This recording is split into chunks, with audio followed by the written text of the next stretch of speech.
To another video and जैसा कि आपको पता है कि अब आपके एग्जाम स्टार्ट होने वाले हैं। सो आपके अगर आपको नोट्स बाई करने हैं तो देखो, इंपॉर्टेंट क्वेश्चन तो मेरे चैनल पे आपको फ्री ऑफ कॉस्ट मिलते हैं, बट अगर आपको क्या चाहिए, नोट्स चाहिए, तो नोट्स के लिए हम आपको एक अपॉर्चुनिटी दे रहे हैं। न्यू ईयर है तो न्यू ईयर की तरह ही सेलिब्रेट करेंगे एंड हम बहुत ही लो कॉस्ट में आपको नोट्स देंगे एंड उनका कुछ रखा है। सो 50 रुपए तो आप खर्च कर ही सकते हो, उनको फीस देते हो, स्टूडेंट लाइक सारी चीज़ें, तो 50 रुपए उतना मैटर नहीं करता है।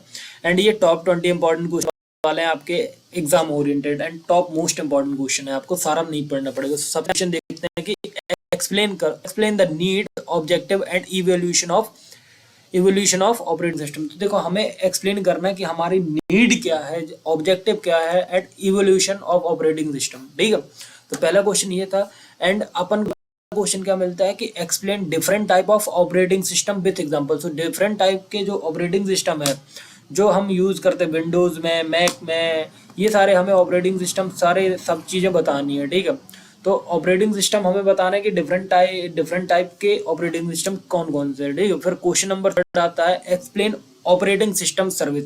देखो, तो एक्सप्लेन करना है कि हमें ऑपरेटिंग सिस्टम क्या सर्विसेज देता है and modes of providing service, तो ये कौन प्रोवाइड करता है सर्विस के लिए। ठीक है, फिर आता है एक्सप्लेन सिस्टम कॉल। सो भाई, सिस्टम कॉल क्या होता है, हमें जरूरत क्यों होती है सिस्टम कॉल की, एंड पोर्टेबिलिटी इश्यूज क्या होते हैं। तो देखो, सबसे पहले हमें क्या एक्सप्लेन करना है कि सिस्टम कॉल होता क्या है, ठीक, हमें जरूरत क्यों है सिस्टम कॉल की, एंड पोर्टेबिलिटी इश्यूज। ठीक है, फिर नेक्स्ट जो 5th क्वेश्चन है आपका, जो कि बहुत ज्यादा इंपॉर्टेंट है। 5th क्वेश्चन क्या कह रहा है कि एक्सप्लेन करो ऑपरेटिंग सिस्टम स्ट्रक्चर। तो ऑपरेटिंग सिस्टम का स्ट्रक्चर बनाना है भाई आपको कि ऑपरेटिंग सिस्टम का स्ट्रक्चर है क्या। ठीक है, फिर सेकंड क्वेश्चन मतलब next question explain file concept. तो फाइल कॉन्सेप्ट बताना and user programmer view of file system. तो देखो, आपको फाइल कॉन्सेप्ट तो बताना, उसके साथ क्या बताना कि user versus system programmer view of file system. ठीक है, नेक्स्ट क्वेश्चन है कि डिस्क ऑर्गेनाइजेशन, फॉर्मेटिंग एंड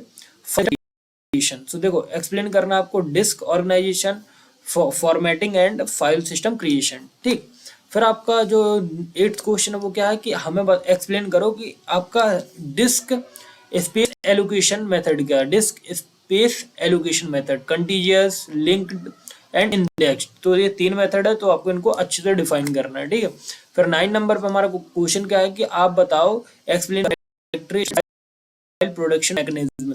तो directory structure and file protection mechanism आपको एक्सप्लेन करना। फिर 10th नंबर पे क्या है, explain process concept and process state diagram. So देखो, एक्सप्लेन करो प्रोसेस, एक्सप्लेन करो कॉन्सेप्ट, एक्सप्लेन करो and process state diagram explain करो। ठीक है, फिर आपका 11 सीपीयू शेड्यूलिंग।